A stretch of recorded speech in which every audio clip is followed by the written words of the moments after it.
He thought he could do whatever he wanted in a foreign country and get away with it. Meet Ramsey Khalid Ismael, better known online as Johnny Somali, an American streamer who flew to South Korea, cameras rolling, chaos following. And honestly, he treated the whole thing like content.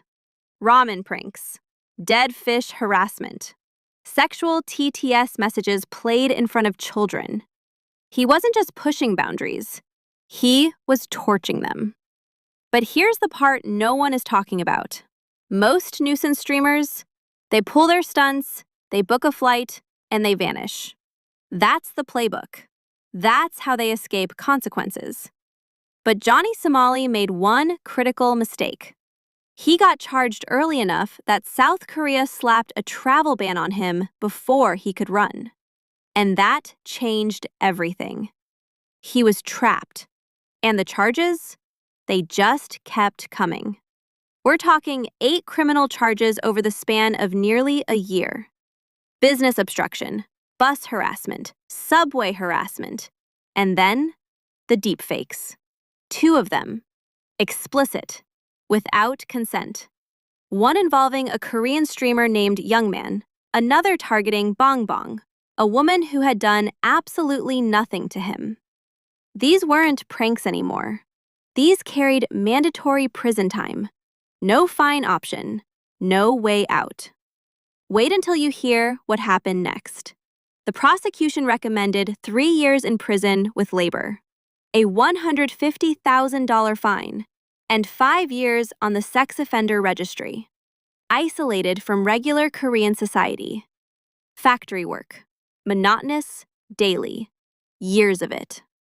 And when it was finally his moment to show remorse, to apologize, to face what he'd done, Johnny Somali stood in that Korean courtroom and blamed the victims, criticized Korean law.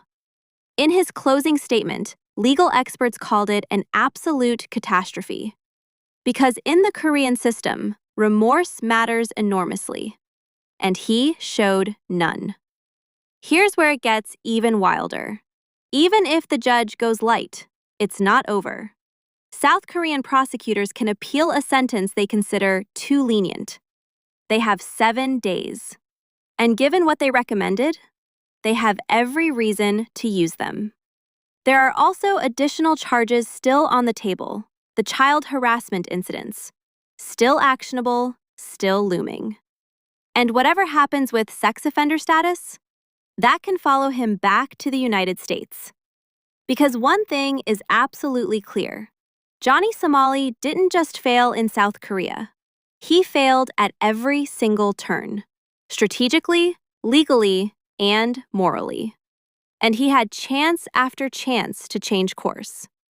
So now the real question is, did he genuinely not understand the consequences? Or did he simply not care? Drop your take in the comments, because honestly, this is one of those cases where people are completely divided. And if you're into stories like this, like the video, subscribe, and share it with someone who needs to see this. Because the next story, it might be even crazier.